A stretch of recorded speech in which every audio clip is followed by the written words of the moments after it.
Libercast presenta Más Negocios, una producción de Libertópolis. Un programa dirigido a todo emprendedor que tiene bajo su responsabilidad las decisiones diarias que afectarán su vida y la de su empresa. Para los empresarios que ahorita van a su casa y mañana llegan a la oficina. Conozca junto a María Dolores Arias, Jorge Jacobs y sus invitados especiales las herramientas más útiles para emprender, mantenerse y alcanzar el éxito en su industria. Estamos en Más Negocios y estamos arrancando con el programa. Gracias por estar con nosotros. Hoy vamos a hablar de un tema que por demás es muy interesante y es parte del emprendimiento diario, es parte del proceso de emprender y es esos fracasos. Y cómo aprender de los fracasos o qué hacer con respecto a los fracasos. Cómo aprender de ellos. Siempre se nos dice, bueno, un fracaso hay que aprender de él, hay que tomarlo como una forma de proceso de aprendizaje, pero además es parte del emprendimiento. Pero, ¿cómo hacerlo efectivamente? ¿Es válido tirarme a llorar o sentirme mal o un emprendedor no debería tener estas emociones, sino de manejarlas de manera diferente y seguir adelante, no importa cómo y cuándo? ¿Qué preguntas debería hacerme o cómo debería analizar estos fracasos para poderlos convertir en un proceso de aprendizaje? Bueno, de todos esos temas vamos a estar hablando con nuestro invitado, Julio Zelaya. Muy buenas noches, Julio, ¿cómo estás? ¿Cómo estás, María Dolores? Qué gusto saludarte. Yo ya me siento en casa acá, siempre pasamos excelente tiempo. Muchas gracias por la invitación. Qué bueno, pues de eso se trata y muchas gracias por haber aceptado la invitación. Y el emprendimiento siempre implica riesgos, implica incertidumbre, y dentro de estos riesgos e incertidumbres está el fracaso.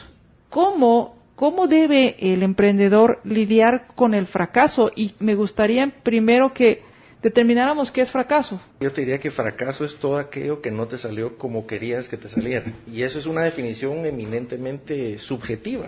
Porque yo no sé si has visto que hay emprendedores y emprendedoras que les va muy bien en su negocio. Y ellos dicen, no, pero no me está yendo bien. Y ante la evaluación de a lo mejor los clientes, a lo mejor la evaluación de sus pares, te dicen, no, pero tienes un negocio que está bien en esto y en esto. Dicen, sí, pero no me siento así. Entonces la persona siente que fracasó porque su visión simplemente no se logró. Entonces la definición de éxito y de fracaso es individual. Hay personas que han fracasado porque a lo mejor no lograron X número de ventas, pero sí lograron ventas. Otras porque quebraron. Pero no siempre el fracaso es lo dramático que pudiésemos pensar. Tú no te imaginas cuántas personas que están en apariencia bien, y que yo les pregunto, mira, pero ¿qué te parece si agradeces más eso que te está saliendo bien? Dicen, no, pero es que no me está saliendo esto bien. Y a veces definen que han fracasado cuando en realidad ante los demás puede ser que no. Entonces, yo te diría que es una definición muy personal, pero implica ver qué significa éxito para ti. Para hablar de fracaso también hay que definir el éxito y también cómo tú defines el éxito. Y en el emprendimiento vamos a tener que, como en las grandes decisiones de la vida, nosotros tenemos que ser dueños y dueñas de cómo definimos el éxito. Porque siempre todas las personas bien intencionadamente van a dictarte tu agenda y van a decirte lo que para ellos es el éxito. O se da también que a veces nos compramos lo que las demás personas dicen o lo que vemos en nuestro alrededor. Y además yo digo que estamos en una cultura una cultura editada, ¿verdad? De lo que se proyecta en Facebook, de lo que nos dicen las redes sociales y además de lo que nos vende Hollywood. Y es interesante porque analízalo en las grandes variables. Tú ves la historia del emprendedor o emprendedora en una película en donde le fue mal, en eso le fue bien, y la película se termina siendo multimillonaria y fue feliz por siempre. Al igual que un matrimonio, las películas de romance se terminan ¿en dónde? En la boda, como si ahí se terminó todo. Y no te dicen que al final, por eso yo hablo que el amor y los negocios son una travesía. Que es un proceso en donde hay momentos en donde vas a tener viento en contra, momentos en donde vas a tener viento a favor, pero lo importante es disfrutarte de ese proceso. Entonces, obviamente hay fracasos de todo tipo. Yo te pudiera contar de los míos, porque he tenido mi porción de quebrar empresas, pero también tuve fracasos por tener éxito. Y ese es el que me parece que es más aleccionador, porque cuando estás en la cúspide, a mí me pasó, empecé a tener una arrogancia de pensar que era invencible, y eso es lo que yo veo cada vez más en emprendedores y emprendedoras. El fracaso, por ejemplo, al hablarlo, el fracaso financiero es muy obvio.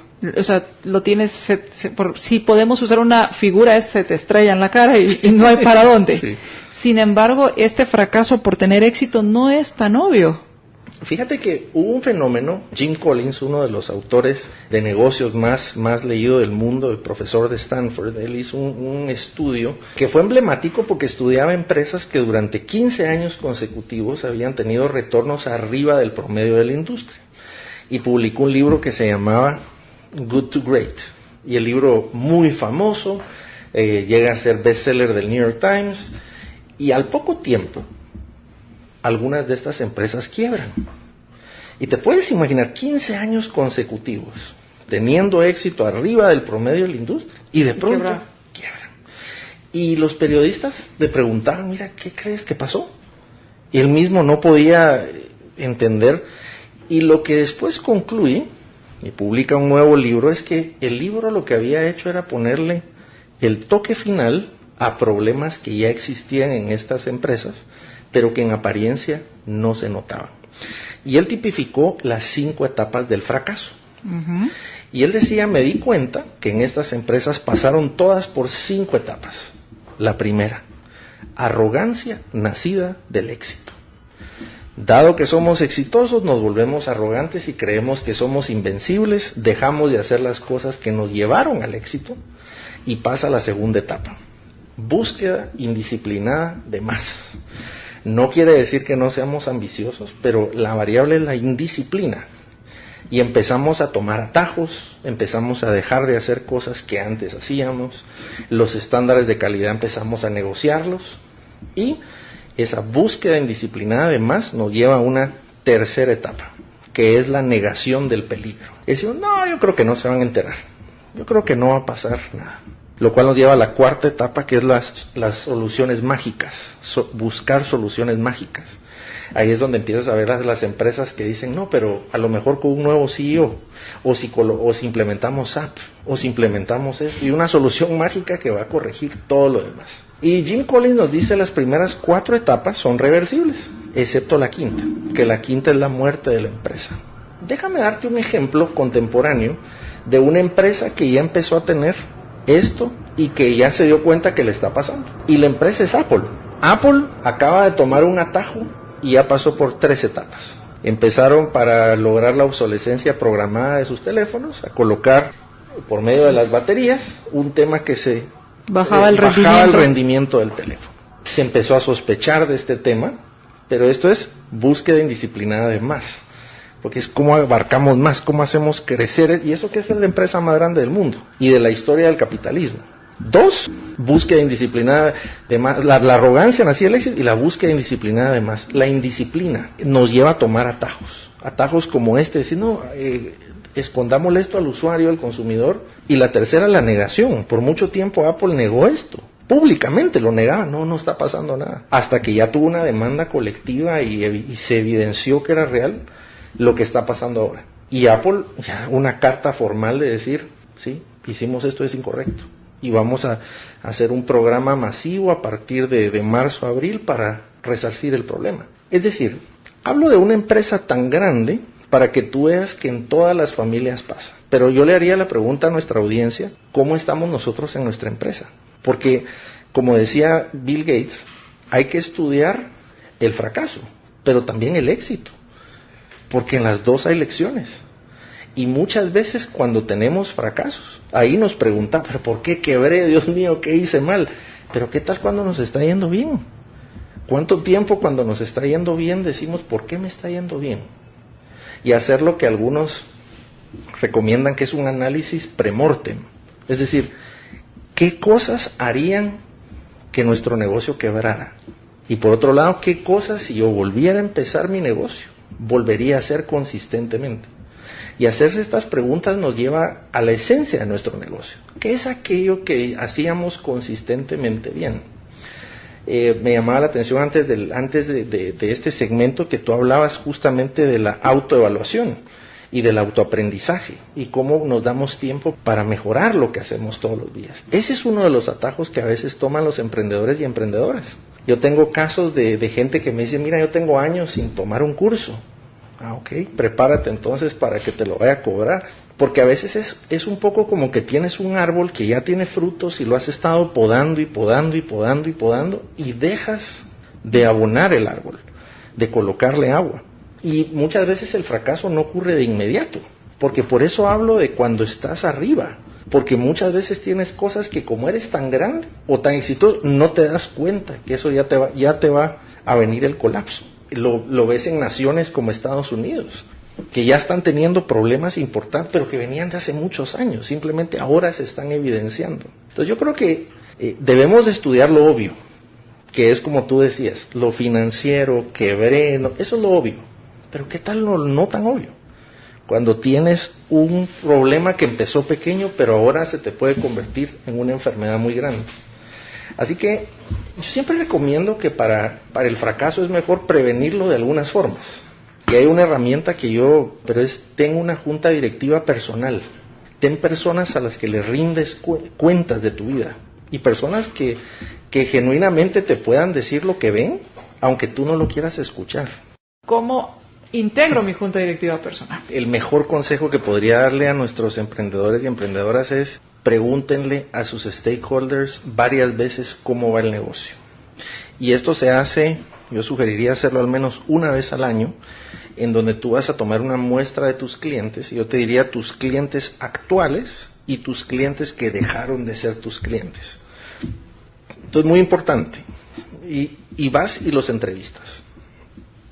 Nosotros como firma hemos hecho el ejercicio a veces de hacerlo contratando una firma de investigación de mercados para darle toda la seriedad del caso. Les damos los nombres y datos de contacto de nuestros clientes y la empresa se dedica a hacerles preguntas. Y dice, bueno, ¿cómo evaluarían la ejecutoria de la empresa? ¿Qué les ha gustado? ¿Qué no les ha gustado? Y en una ocasión la empresa nos sugirió filmar a los clientes. Y tú no te imaginas...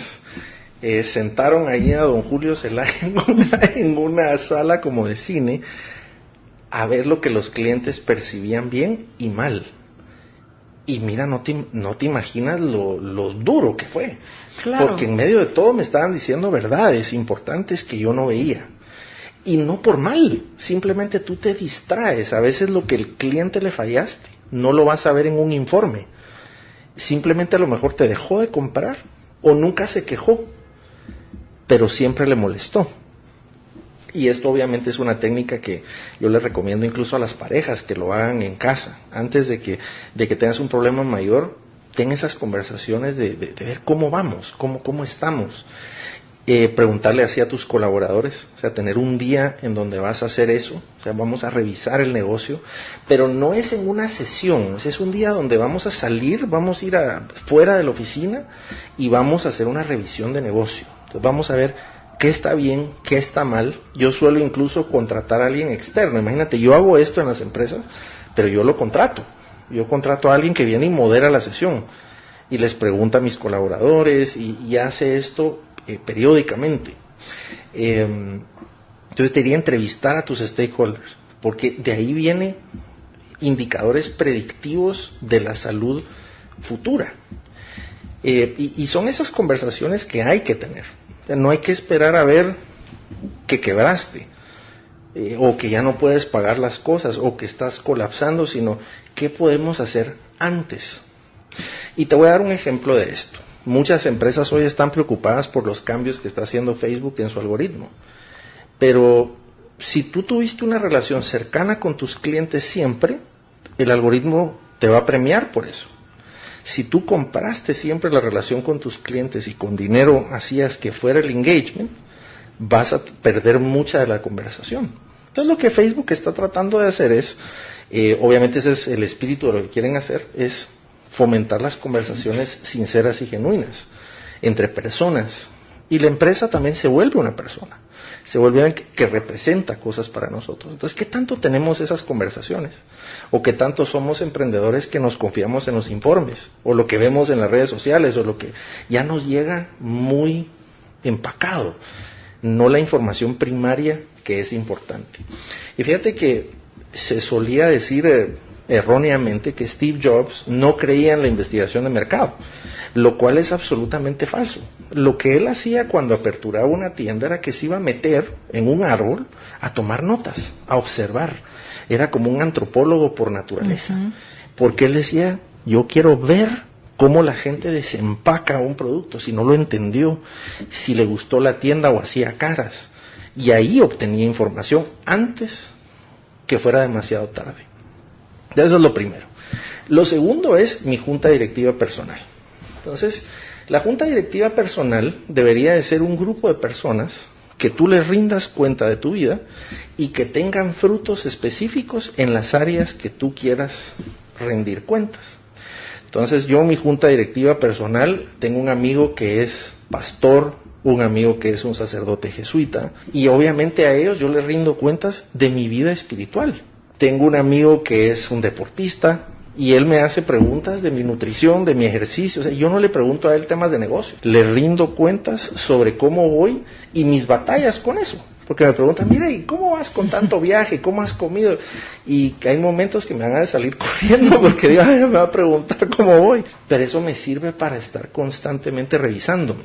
Tengo personas en mi junta directiva personal que son empresarios que yo respeto profundamente y que de ninguna forma están tratando de... Ahí no hay envidias, ahí no hay competencia. Sino que simplemente nos rendimos cuentas y nos ayudamos recíprocamente. Lo hacemos tenemos un chat, hacemos una vez al año un viaje y ya se formó incluso una amistad donde ya mi junta directiva personal, alguien se casó, viajé a la boda, casi que todos llegamos y fue muy enriquecedor, porque no son personas que ando viendo qué les saco, sino que es una relación recíproca, en donde yo te voy a rendir cuentas de mi vida, tú me vas a decir cómo ves las cosas que ves en mí, pero por otro lado yo te puedo ayudar en su momento. Y eso ha sido para mí muy, muy bueno. Yo te contaba, yo soy papá soltero y yo tuve un problema familiar importantísimo, que para mí fue catastrófico. Pues de la noche a la mañana que te digan, mira, vamos a terminar esta sociedad, y como me decía alguien, mira, pero no luchaste. Sí, sigo luchando, pero en un matrimonio con uno de los dos que no quiera se acaba la cosa, así de simple. Y para mí eso fue una crisis terrible. Te puedes imaginar, si yo no hubiese tenido una red de apoyo, a quien hablarle, yo habría colapsado los negocios. Y más bien me ha servido para trabajar otras áreas que yo no había visto. O sea, qué interesante, puedo mejorar en esto. Entonces, nuevamente, si tú me preguntas a mí, ¿yo he tenido mis fracasos? Claro, la sociedad me puede juzgar, es un fracasado porque se divorció, es un fracasado porque ha quebrado empresas. Pero yo digo, sí, de mi divorcio aprendí a ser un mejor esposo. Y yo me voy a volver a casar y voy a ser un excelente esposo, que aprendí. Y como empresario me pasó igual, quebré la empresa y fui un mejor empresario. El tema del fracaso es qué aprendes de él, porque yo siempre digo que estamos en una universidad, la universidad de Dios. Hay un pensum divino ahí que tenemos que vivir, pero que si tú no aprendes la lección, te va a tocar repetirla.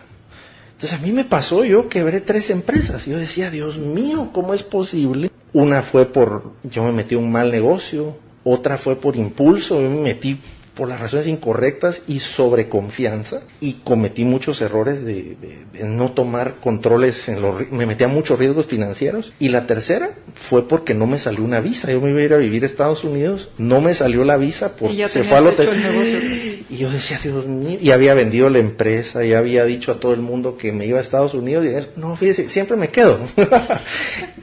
Pero nuevamente, yo me podría haber etiquetado como, es un fracasado. Pero yo digo, tú puedes tener fracasos, pero nunca te etiquetes de fracasado. Porque el decir que yo soy fracasado es una etiqueta y una identidad. El fracaso es una circunstancia de la que puedes levantarte y aprender de ella. Entonces, a mí me llama la atención porque alguien me preguntó inclusive, mire, ¿por qué ahora vas a escribir un libro sobre relaciones humanas y sobre matrimonio? Pues porque estoy viviendo un tema que me ha tomado 2 años investigar, aprender, revisarme, y además es otro emprendimiento con altísimas tasas de fracaso. 50% de las personas que me están escuchando casadas se pueden divorciar, y de los negocios, el 97% de las empresas quiebran en los primeros 42 meses. O sea, son tasas abrumadoras de fracaso, y le pongo comillas cuando me expreso, pero ¿qué aprendiste de eso? Facebook no empezó siendo Facebook, Google tampoco empezó siendo Google, ni Apple tampoco. Hubo múltiples fracasos, pero se aprendió de eso. Y dijeron, ok, si por acá no es, ¿por dónde sí es? Y nuevamente regresamos. La definición de éxito es personal. ¿Qué es éxito para ti? Para mí el éxito es aprender a levantarme todos los días. Y eso es lo que yo le quiero enseñar a mis hijos. No les quiero enseñar que la vida es perfecta, porque muchas veces ese es el lenguaje del mundo de hoy. Y a mí me llama la atención, ¡ay, qué lindas las fotos que vi en Facebook! Sí, pero uno escoge la mejor foto, la editas, la cortas, pones la que salió mejor, y entonces creemos que por lo que vemos afuera, entonces la gente no tiene problemas. Y entonces solemos juzgar el éxito por la apariencia del éxito, cosa que es muy peligrosa, porque está bien disfrutar los frutos del éxito, pero también del aprendizaje que implica haber llegado ahí, que es qué aprendiste en cada momento, qué aprendiste de cada interacción, y además cómo haces que a la próxima no te vuelva a pasar lo mismo, porque eso es lo que pasa. A lo mejor se te cayó una cuenta con un cliente, ok, ¿qué aprendiste? ¿Y cómo haces para que eso no te vuelva a pasar en el futuro? Y ahí está el éxito. El tema de la junta directiva personal, yo te diría, primero voy a ir con lo obvio y no lo tan obvio. Lo obvio es, trata de tener a los mejores en cada disciplina que quieras en tu junta directiva. Eso es lo obvio. Obviamente, ¿cómo consigo al mejor? Eso es lo que no es obvio. Y mi consejo sería, antes de buscar pedirle a alguien, busca cómo vas a servir. Libercast presentó Más Negocios. Recuerden que si quieren conocer más de nuestros programas, seguirnos en las diferentes redes sociales, o si quieren ver nuestros programas y conocer a nuestros conductores e invitados, pueden ingresar en www.libertopolis.com. Recuerda suscribirte y dejarnos 5 estrellas para que continuemos trabajando en producir más podcasts de tu interés. Libertópolis, ideas con valor.